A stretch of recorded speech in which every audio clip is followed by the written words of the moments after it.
Hey Gator fans, welcome back to the channel. I wanted to talk to you guys today about the promotion of Russ Callaway from tight ends coach to co-offensive coordinator. And I'm going to tell you guys why this is a good thing.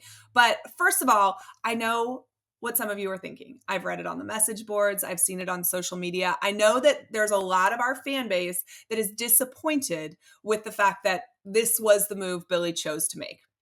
But guys, I think it was the right one for a lot of reasons, and I'm going to get into those. But first of all, we can't spend the whole offseason complaining about needing changes on offense, but then also poo-poo that change being made. Now, when Russ Callaway was brought in, we talked a lot, Gator media in general, talked a lot about the fact that Russ Callaway had an impressive resume, and this was somebody who could potentially eventually become the offensive coordinator at the University of Florida.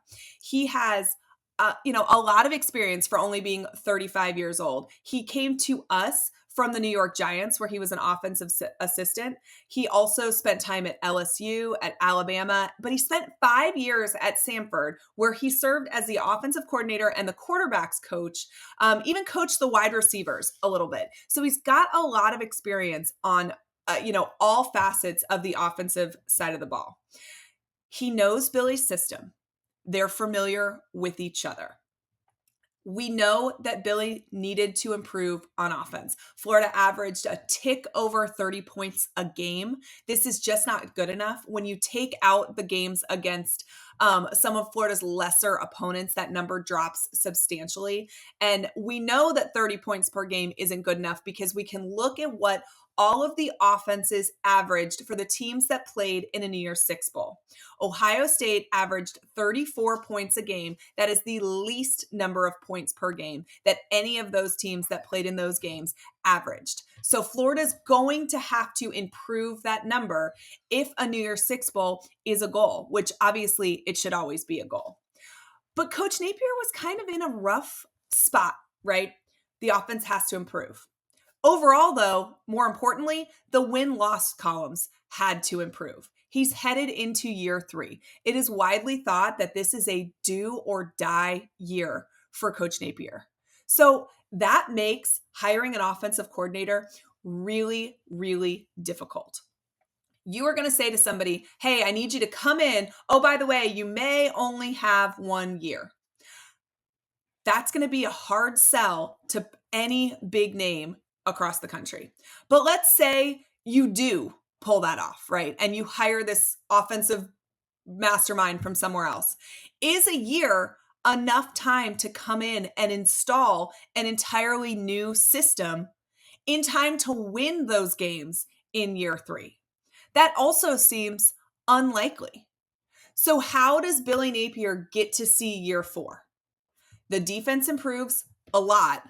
Special teams shows up, right? Special teams has to improve a lot.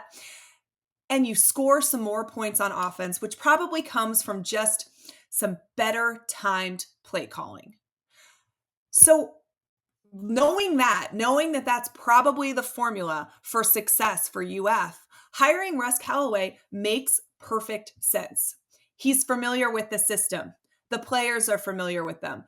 Billy and him have a relationship that already exists. He knows Billy's system in and out. So what it is the opportunity to come in and relieve some of the load from Coach Napier.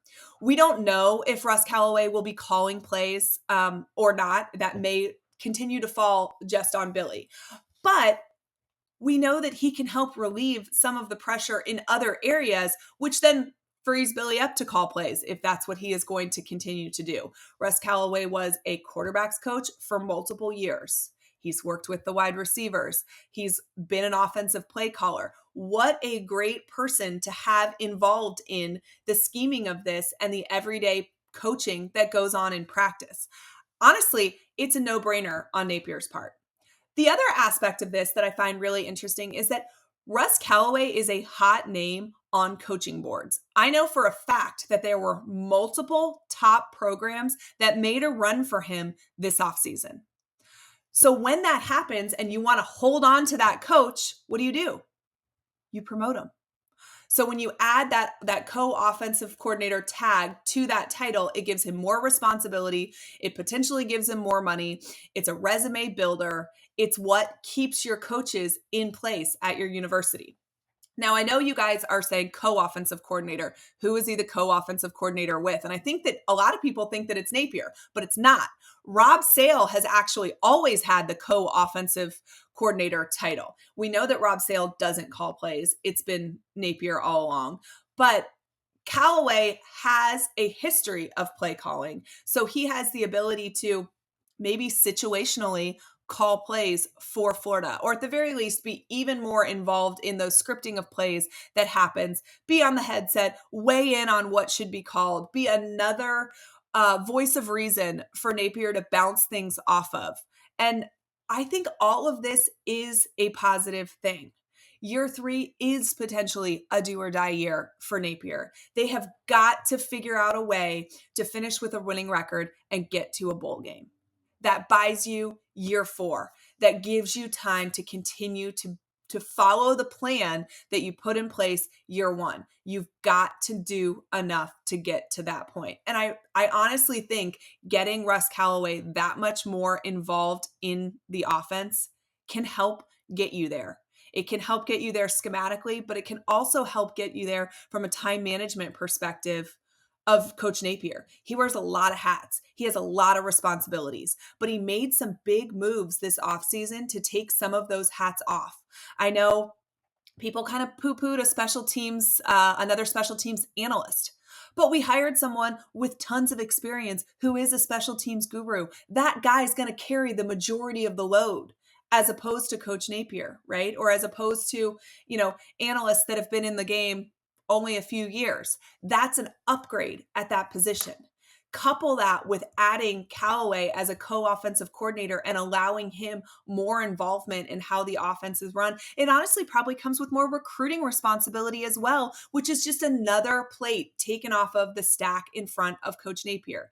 It allows him to focus on being the CEO of this team and making good decisions that get us over the hump, over that, they've got to win at least 6. They've got to get a bowl game. That happens with these moves and these hires. So, I know that Gator fans would have loved a big splashy hire, but I think that this makes more sense for the situation that Florida's in right now. Just before we go, I want to give some love to Meldon Law.